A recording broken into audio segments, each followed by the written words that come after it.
My son said I would ruin his life if I stayed in his house. He said it quietly, almost kindly, as if offering me a second helping of soup I didn't want.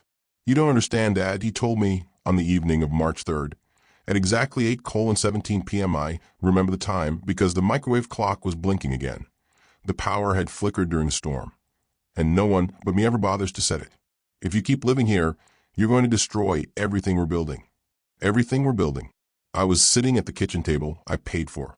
Solid oak, $2,400 from Henderson's Furniture in 2018. I still have the invoice in a folder upstairs. The table had a scratch near the corner from when my late wife, Margaret, dropped a cast iron pan on it one Thanksgiving. I run my thumb over that dent sometimes. It reminds me that once upon a time, people apologized when they damaged something that belonged to someone else. Daniel did not sit down. He leaned against the marble island his wife insisted on installing. $38,000 remodel, most of it wired from my Wells Fargo account on June 14th, 2021. I remember the date because it was 2 days after what would have been Margaret's 71st birthday. Destroy? I asked. I kept my voice even. At 74, I have learned that calmness unsettles people more than shouting. Melissa stood by the sink, rinsing an already clean wine glass. She has that habit when she is nervous or pretending to be. The kitchen smelled of lemon detergent and the sea base she had overcooked. The extractor fan hummed overhead, louder than necessary.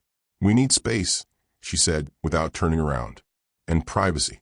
This is our time, Dan's and mine. We can't feel like we're hosting. Hosting?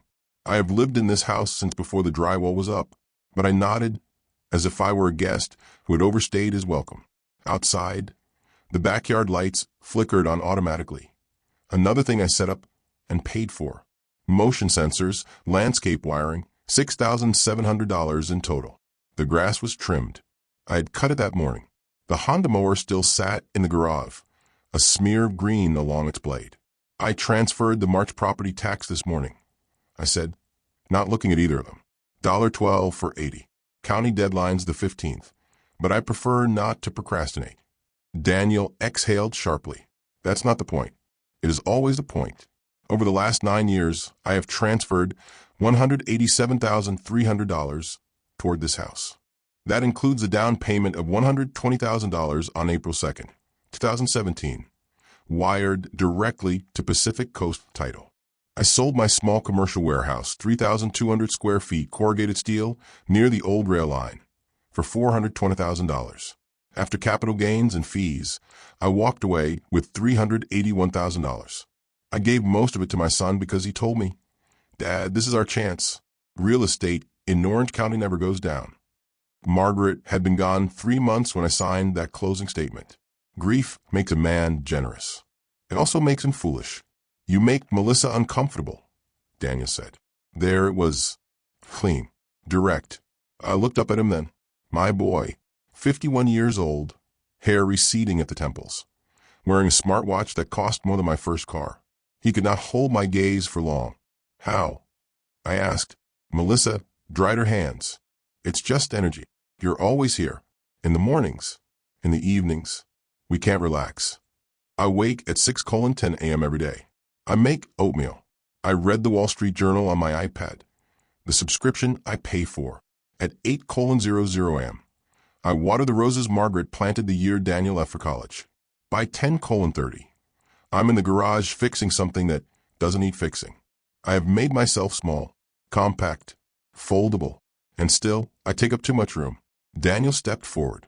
Dad, we're thinking of selling. The market's high. The house could go for $1.3 million, maybe more. We want to move closer to Melissa's firm. But no buyer wants complications. Complications. I felt something settle inside me then. Not anger. Not yet. Just a quiet clicking sound, like a lock turning. And where? I asked. Do you see me going? They exchanged a glance. A silent negotiation. There are very nice assisted living communities, Melissa said gently. We toured one in Irvine. It's beautiful.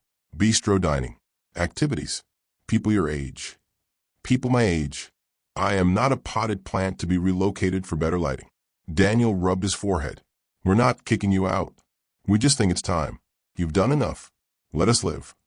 I looked around the kitchen. The recessed lighting. The Sub-Zero refrigerator. The Italian tile backsplash Melissa chose because it looked European. I paid the contractor in 3 installments, $25,000, $19,000, and $8,400. All documented. Let us live. I see, I said. And I did. They thought the house was his. Solely his. His name is on the primary deed. Yes. I insisted on that at the time. You're the young one, I told him. It should be yours. But youth does not read the fine print carefully. What Daniel has never paid attention to, what Melissa has never even considered, is that the land parcel behind the house, the additional 0.4 acres with a detached workshop and a separate driveway access, is in my name. Always has been. I purchased it on September 19th, 2017, for $210,000, cash. Different deed. Different parcel number. The workshop, the expanded foundation, the utility easements, all tied legally to that strip of land. And the only access to the street for the main sewage line runs through it. I stood up slowly. My knees cracked. Age announces itself in small sounds. You're right, I said. I wouldn't want to ruin your life. Melissa's shoulders relaxed first. Daniel's jaw unclenched. We'll help you pack, he said quickly. We can cover the first few months wherever you choose. Cover. As if I have not covered everything for decades. That won't be necessary, I replied. I walked past them, up the stairs, into the small study that used to be Margaret's sewing room. The air still smells faintly of cedar and old fabric. In the bottom drawer of the filing cabinet, labeled property, there is a manila envelope. Inside it, original deeds, survey maps, the easement agreement signed, but never fully transferred. My copies notarized, embossed with the county seal. I ran my fingers over the raised stamp. If my presence ruins his life, then my absence will rearrange it entirely. And this time, I will not be the one apologizing for the scratch on the table. If you believe older voices still matter, support this channel with a like and a subscription. The first night after that conversation, I did not sleep. At 2:13 a.m., I was sitting in Margaret's old armchair, the house silent except for the low mechanical sigh of the refrigerator downstairs. The hallway nightlight cast a pale amber strip across the carpet. I could hear the faint murmur of Daniel and Melissa's television through the vent system. Some late-night comedy show with canned laughter. They were laughing. I opened the manila envelope again and spread the documents across the desk with deliberate care. Parcel map number 17-0923B. Recorded September 21st, 2017. Grant deed. Harold Whitmore, widower. Consideration. $210,000. Paid in full. Widower. I remember signing that document 2 weeks after Margaret's memorial service. September had been brutally hot that year. The escrow office air conditioner was broken, and the young woman behind the desk kept apologizing for the temperature while dabbing her forehead with a tissue. I'm sorry for your loss, she had said. I nodded and signed anyway. Daniel had no idea I purchased the back parcel in my own name. At the time, he was busy negotiating his promotion. Regional Operations Director. Some inflated title at a logistics company that has since downsized twice. He told me over dinner at Javier's on August 28th, 2017.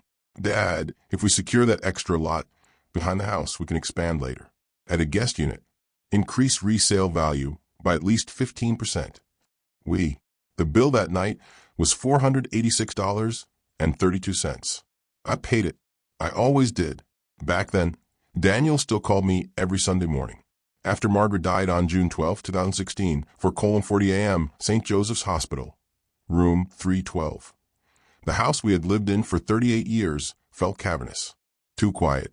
Her slippers remained by the bed for weeks because I could not move them. Daniel began visiting more often that summer, bringing groceries, fixing small things that did not need fixing. I mistook it for devotion. Why don't you sell this place, Dad? He suggested in October. Downsize. Invest in something smarter. Real estate is climbing. I sold our home in February 2017 for $780,000. After closing costs and taxes, I netted $742,000. The buyers knocked down Margaret's rose trellis within 6 months. I saw it on Google Street View later. That was the first time I understood that memories are not protected by escrow. Of that $742,000, I wired $120,000 for Daniel and Melissa's down payment on March 28, 2017. The confirmation number from Bank of America is still memorized in my head. 48399-127. I transferred another $47,000 that November to pay off Daniel's lingering business loan. High interest, poorly timed. I'll pay you back, he said. He never asked for an account number. The remodel in 2021 was Melissa's idea. Open concept, she insisted. Buyers expect it. Buyers. I wrote checks like a man paying ransom to keep peace in his own bloodline. $38,000 for the kitchen. $22,500 for hardwood flooring. $9,300 for new windows because the old ones were energy inefficient. When Daniel's company cut bonuses in 2022, I quietly covered their mortgage for 4 months, $4,860 per month, automatic transfer on the first. Total, $19,440. No one calls that hosting. Around November 2023, things shifted. Subtle at first. Melissa stopped asking me if I wanted tea. Daniel began discussing finances in lowered tones behind closed doors. I would walk into the living room and conversations would snap shut like trapdoors. One afternoon, January 16, 2024, precisely 3:40 p.m., I returned early from a hardware store. I had gone to buy a replacement hose nozzle, $12.99. I still had the receipt in my coat pocket. Their car was in the driveway. I heard voices in the kitchen before I reached the door. My hearing is not what it once was, but anger sharpens it. If we list at $1.35, we can probably close at $1.28, Melissa was saying. After fees, that's still nearly $1.2 million. We clear the mortgage, and the rest is enough for the Newport place. And Dad, Daniel asked. A pause. We'll tell him it's safer. Assisted living is what, $6,000 a month? Maybe $7,500 for something upscale. He has savings. Savings. He won't fight us, Melissa added. He hates conflict. I stood outside the door, holding a $12 hose nozzle, and understood something essential. They were counting money that included mine. They had already toured facilities, already calculated my monthly relocation like a line item under miscellaneous expenses. That evening, I logged into my accounts. Merrill Lynch, Vanguard, the small municipal bond portfolio Margaret and I built over decades of modest living.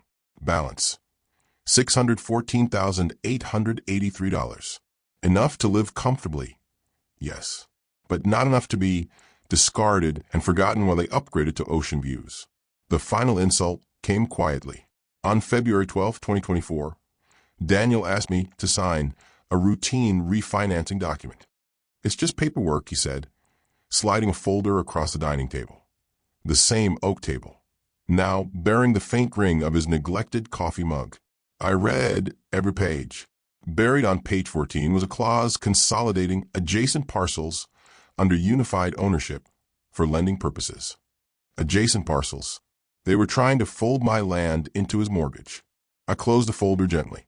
I'll review this with my attorney, I said. Daniel blinked. Attorney? Yes. That was the first time I saw fear flicker across his face. The next morning, I called Thomas Avery, his state attorney, 78 years old, sharper than any of us. We had met at a Rotary fundraiser in 2019. I still had his card, slightly bent at the edges. I drove to his office on February 15th. At 10:00 a.m. I brought the deeds, the parcel map, the easement documentation. Thomas adjusted his glasses and let out a low whistle. Harold, he said, tapping the paper with a long yellowed fingernail.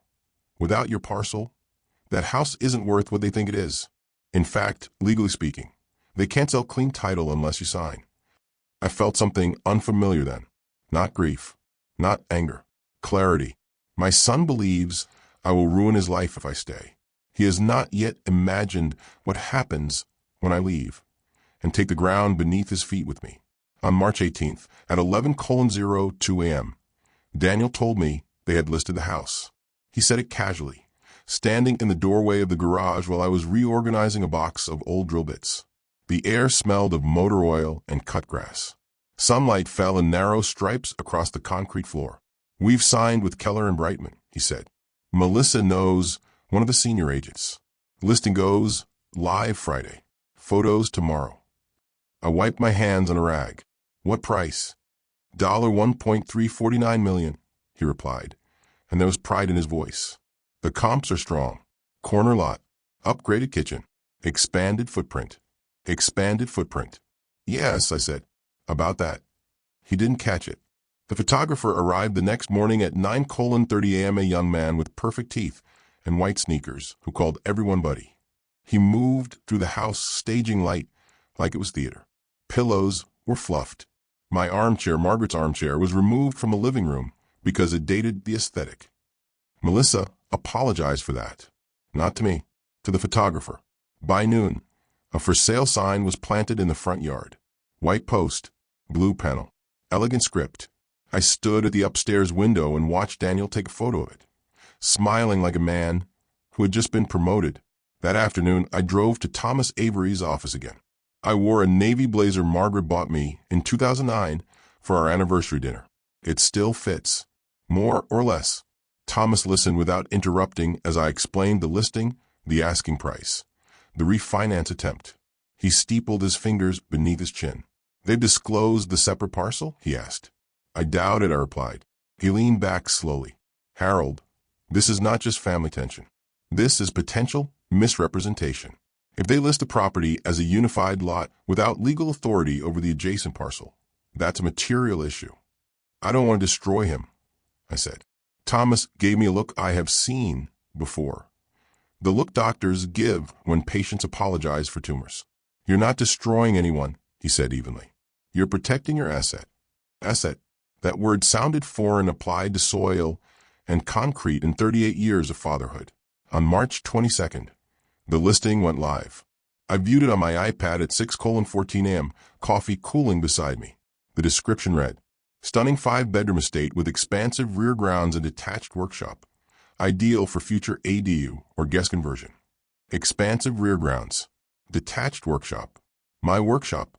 Not a single mention of separate ownership. Not one. There were already 2 showing requests by none. That evening, Daniel knocked on my study door.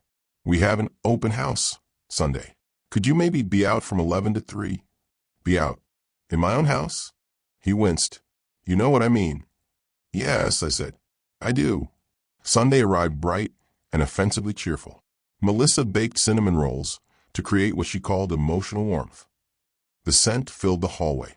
I left at 10:45 a.m., not because I was asked, but because I wanted to observe. I parked 2 streets away and walked back quietly, standing at the edge of the sidewalk where jacaranda blossoms had begun to fall. Couples strolled through the front door. A realtor's voice floated out, polished and confident. And the lot extends all the way back to the fence line. Tremendous development potential. All the way back. I watched a tall man in a linen blazer pace off steps in the backyard, nodding approvingly. He peered into my workshop, examining the electrical panel I installed myself in 2018, 200 amp service, permitted and inspected. At 12:37 p.m., Daniel stepped outside with a couple. I could not hear everything, but I caught enough. Yes, clean title, he said. No complications. No complications. I felt the old anger stir then. Not loud, not explosive, just a steady rise, like tidewater pushing against a seawall. At 1:15 p.m., my phone buzzed. Thomas, they've had 3 inquiries already, he said. I ran the listing through a colleague. Harold, they're marketing your parcel. I assumed as much. I've drafted something, he continued. A formal notice of separate ownership and demand for disclosure. If a buyer goes under contract without awareness, you'll be in litigation whether you like it or not. Better to act now. I looked at Daniel through the open front door, laughing too loudly at something a potential buyer said. Send it, I replied. Monday morning, March 25th, at 8:42 a.m., a courier delivered the envelope. I signed for it personally and placed it on the kitchen island beside Melissa's fruit bowl. When Daniel came downstairs at 9:05 a.m., Ty half nodded. He noticed it immediately. What's this? Open it, I said. He did. His face changed by degrees. Confusion first, then disbelief. then a thin wash of color draining from his cheeks. It says, he swallowed. It says the rear parcel is solely owned by you, that any sale must exclude it, that we are required to amend listing disclosures immediately. Yes. Melissa entered the kitchen mid-sentence. What's going on? Daniel handed her the letter with shaking fingers. This is insane, she said after reading half of it. Harold, you can't just sabotage the sale. I'm not sabotaging anything, I replied calmly. I'm clarifying ownership. You're doing this because we asked you to move, Daniel said, voice rising. No, I answered. I'm doing this because you attempted to sell what isn't yours. Silence fell heavy between us. Even the refrigerator seemed to hum more cautiously. Daniel's jaw tightened. You would actually block the sale? I will not sign away my land, I said. Not for convenience. Not for profit. Melissa's composure cracked first. Do you have any idea what you're costing us? Yes, I said. Roughly $247,000 in projected lot valuation. Daniel stared at me like he was seeing a stranger. You're ruining everything, he whispered. I held his gaze. You told me I would ruin your life if I stayed, I said quietly. I'm simply ensuring I don't ruin it by leaving without my deeds. For the first time since Margaret died, I did not feel small in that kitchen. I felt anchored.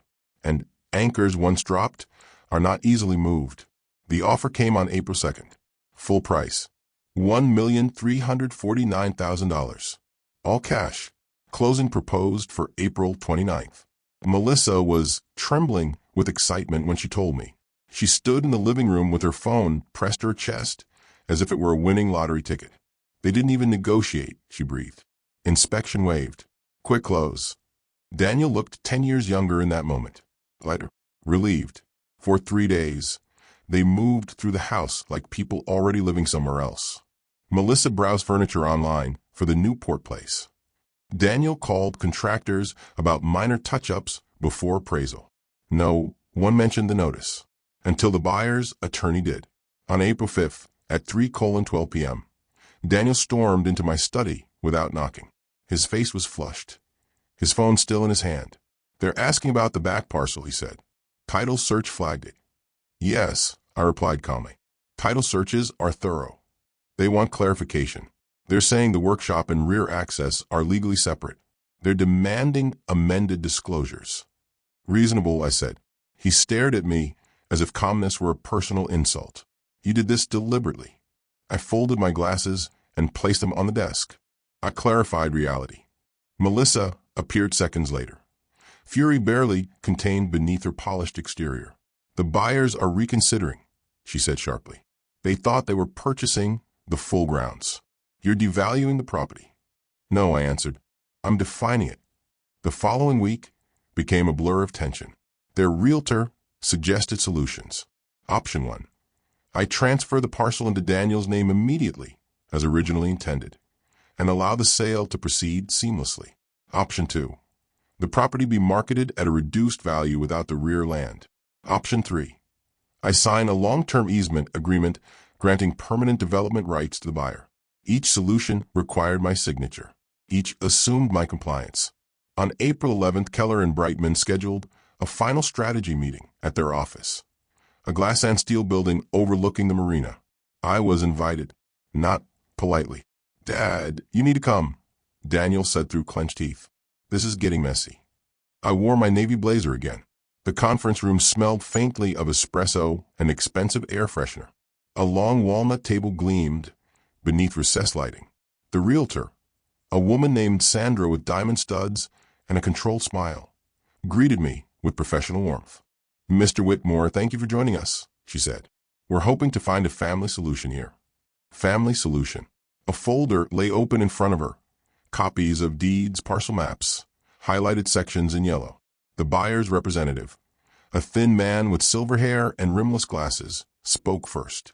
Our clients entered into this agreement under the understanding that the property included the full rear acreage and detached structure, he said evenly. Without it, the valuation shifts significantly. By how much? Melissa asked sharply.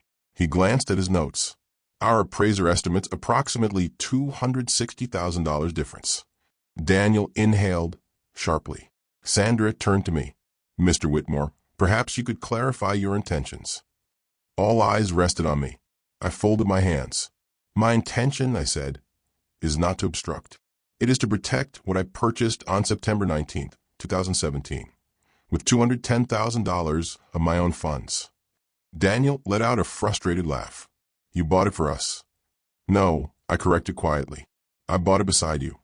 Silence. The buyer's attorney leaned forward. Would you consider selling the parcel as part of this transaction? I would, I replied. Melissa straightened immediately. Then let's just. I would, I continued, at fair market value, independently assessed, paid directly to me. Daniel stared. You're asking us to buy it from you? I'm asking you to acknowledge it was never yours. Sandra interjected carefully. We could restructure the deal, allocate $260,000 to Mr. Whitmore for the rear parcel. Daniel's voice cracked. This is insane. Dad, you're squeezing us. No, I said softly. I am refusing to be erased. The buyer's representative adjusted his glasses. If the parcel is not included under unified ownership at closing, our clients will withdraw. There it was, a ticking clock. After 2 hours of circular arguments, Sandra proposed a temporary pause. We stepped out into the marina breeze. Boats rocked gently in their slips, white hulls gleaming under the afternoon sun. Daniel followed me to the railing. You're humiliating me, he said quietly. I am defending myself, I replied. You could have just transferred it years ago. You could have asked. His jaw tightened. You're doing this because we wanted you to move. I'm doing this because you try to fold my land into a mortgage without telling me. He didn't deny it. Inside, negotiations resumed. Numbers were recalculated. Commission percentages adjusted. Legal language revised. By 6:45 p.m., a tentative restructuring was drafted. Sale price remains $1,349,000. $262,000 allocated for purchase of rear parcel from Harold Whitmore. Remaining proceeds distributed to Daniel after mortgage payoff and fees. My signature required. Daniel's signature required. For the first time since March 3rd, he looked uncertain. If we agree to this, he said slowly, you'll leave? I met his eyes. Yes. Melissa spoke before he could. And you won't interfere again? No, I said. Once I am paid for what is mine, I will not be a complication. The word tasted deliberate. We signed preliminary agreements that evening, not the final transfer. That would come at closing, but enough to bind intent. As we left the building, Daniel walked several steps ahead of me. Melissa did not speak at all. In the parking garage, he finally turned. I never thought you'd fight me, he said. I never thought I'd have to, I answered. The closing was set for April 29th at 10:00 a.m. 3 signatures would determine everything. For the first time in months, I slept through the night. Not because the conflict was over, but because I knew the next time I walked out of that house, I would not be leaving empty-handed. Closing day arrived with a sky so clear it felt artificial. April 29th, 9:52 a.m. The title company's office sat on the third floor of a beige building that smelled faintly of toner and burnt coffee. A ficus tree stood in the corner near the reception desk. Plastic, though carefully dusted. The kind of plant that pretended to be alive. Daniel and Melissa were already seated when I entered the conference room. A stack of documents lay in the center of the polished table, clipped neatly, tabbed with yellow flags. The buyer, a middle-aged man named Leonard Pierce, nodded politely when I took my seat. Mr. Whitmore, he said, I appreciate your flexibility. Flexibility. I inclined my head.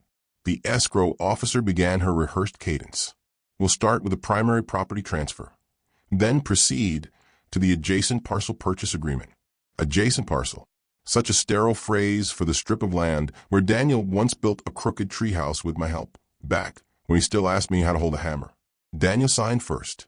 His pen moved quickly, too quickly. Melissa watched each stroke as if guarding something fragile. When the documents reached me, I did not rush. Grant deed. Parcel 17-0923A. Purchase consideration. $262,000. Funds to be wired directly to Harold Whitmore. Account ending in 4412. I checked the routing number twice. I signed. At 10:47 a.m., the escrow officer smiled. Congratulations. Once the wire confirms, we're officially recorded. Daniel exhaled like a man who had been underwater too long. Outside in the hallway, he caught my arm. You got what you wanted? He said quietly. No, I replied. I got what was mine. He looked tired, older. What are you going to do now? The elevator doors slid open with a soft chime. I'm going to buy a small place near Monterey, I said. 2 bedrooms. One for me, one for books. He stared at me as if that answer disappointed him. You really won't stay? He asked. The irony nearly made me laugh. You told me I would ruin your life if I did. He opened his mouth, then closed it. At 11:18 a.m., my phone vibrated. Incoming wire. $262,000. Available balance reflected within seconds. It is strange how quietly money moves when it finally moves in your direction. The rest of the proceeds, nearly $680,000 after mortgage and fees, went to Daniel. I watched him check his banking app in the parking lot. Melissa peering over his shoulder. Relief washed over her first. They drove away in separate cars. The buyer remained inside to finish paperwork. I stood alone for a moment in the warm California sunlight. No shouting, no courtroom drama, no shattered glass, just signatures. 3 weeks later, I handed over the keys to the empty house. I walked through each room once before leaving. The kitchen island gleamed beneath afternoon light. The oak dining table, my table, had already been staged for removal by the buyers. In the backyard, I paused near the fence line that once separated his property from mine. Now it belonged entirely to someone else. I felt no bitterness, only distance. On May 17th, I closed on a modest house overlooking the Pacific. $611,000. Paid in full, part savings, part proceeds. White siding, blue shutters. A narrow porch where the wind smells of salt and kelp. The second bedroom holds Margaret's armchair. I wake at 6:10 a.m. here too. Old habits do not dissolve with geography. I make oatmeal. I read the journal. I walk along the bluff path at 8 o'clock sharp. No one asked me to leave. Daniel called once in June. We're settling in Newport, he said. It's expensive. I let the silence stretch just long enough. Yes, I replied. It usually is. There was something in his voice then, not apology, not quite regret, something unfinished. You didn't have to make it so hard, he said finally. I looked out at the horizon, where the ocean folded into itself in endless repetition. I didn't, I answered. You did. We have not spoken since. Sometimes in the evenings I sit on the porch with a glass of modest wine, $14.99, nothing extravagant. And I think about how close I came to signing away that parcel years ago, just to keep peace. Peace built on silence is not peace at all. It is surrender. My son believed my presence would ruin his life. What he never understood is that my absence, properly executed, would teach him the exact weight of ownership, not just a property, of words. Because when you tell a man he is a burden, you should be certain you are not standing on land he bought. The letter arrived on a Tuesday morning in early September. The coastal fog had not yet lifted. It rolled in from the Pacific like a quiet invasion, softening the edges of the cliffs and the roofs of the small houses along the bluff road. I was sitting on the porch with my usual breakfast, oatmeal, black coffee, and the Wall Street Journal folded neatly beside my plate, when I heard the mailbox lid snap shut. At my age, mail still matters, not because of bills or advertisements. Those arrive like clockwork and mean very little, but because every now and then, among the credit card offers and grocery coupons, there appears something that carries the weight of a human decision. This envelope was plain, white, slightly wrinkled at one corner. Daniel's handwriting. I did not open it immediately. Instead, I finished my coffee first. Old discipline from years of engineering work. Never rush to a problem until you finish the task in front of you. The ocean was calm that morning, a gray sheet stretching to the horizon. A fishing boat moved slowly through the fog, its engine humming like a distant lawn mower. Finally, I opened the letter. Inside was a single sheet of paper. No greeting, just words written carefully, as if each one had been debated before landing on the page. Dad, The house sold faster than we expected. New Portis different than we imagined. Everything here costs twice what it should. The neighbors are polite, but distant. Melissa likes it, though. I've been thinking about that day in the office. I was angry. I thought you were punishing me. Maybe I deserved some of it. I don't know. What I do know is that the workshop is gone now. The new owners turned it into a gym. I saw it online last week. It felt strange. You built that place with your hands. I should have remembered that before trying to sell it. Daniel, no apology, but not quite an accusation either. Something in between. The awkward territory where pride and regret collide. I folded the letter once and set it on the table beside Margaret's armchair. The truth is, I had imagined this moment many times over the past months. In some versions, he apologized. In others, he asked for money again. In one particularly dramatic version, he showed up at my door. Reality, as usual, was quieter. I walked down the bluff path after breakfast. The tide was low, revealing dark rocks slick with kelp.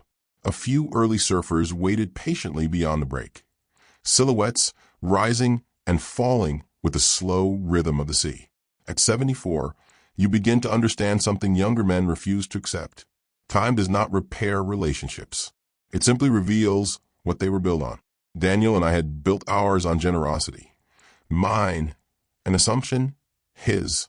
For years it worked because I never challenged the balance. The moment I did, the entire structure shifted. Not collapsed, just shifted. I returned home around 10. The fog had lifted by then, leaving the sky sharp and blue. Inside, the small house smelled faintly of cedar and sea air. Margaret's armchair sat exactly where I had placed it in the second bedroom, angled toward the window. Sometimes I talked to her there. Not aloud, of course. That would be theatrical. But in the quiet way widowers conduct conversations with the past. You warned me, I said softly as I passed the doorway. Margaret had always been better at reading people than I was. Years ago, when Daniel first started talking about investments and upgrades and leveraging property value, she had pulled me aside one evening while we were washing dishes. Be careful how much you give, she told me. He's our son, I said. Yes, she replied, which is exactly why you should be careful. I did not listen. Most fathers don't. By noon, the letter from Daniel had already found its place in a drawer with other documents that defined the later chapters of a life. Deeds, closing statements, insurance policies. Paper evidence of decisions that cannot be undone. That afternoon I drove into town and bought a small wooden sign for the porch. Nothing expensive, just a simple cardboard from a local craftsman. The man asked if I wanted something inspirational carved into it. A quote, perhaps. A proverb. I thought about it for a moment. Then I shook my head. No, I said. Just a house number. He nodded and went to work. When I returned home and hung the sign beside the front door, the wind carried the smell of salt through the open windows. Somewhere down the road, someone was mowing their lawn. Ordinary sounds. Ordinary peace. My son once told me my presence would ruin his life. He believed the problem was an old man occupying too much space in his house. What he never understood, what many people never understand, is that space is not measured in square footage. It is measured in respect. And the moment someone tries to evict you from your own dignity, the only sensible thing to do is take the ground you stand on with you when you leave. If you believe older voices still matter, support this channel with a like and a subscription.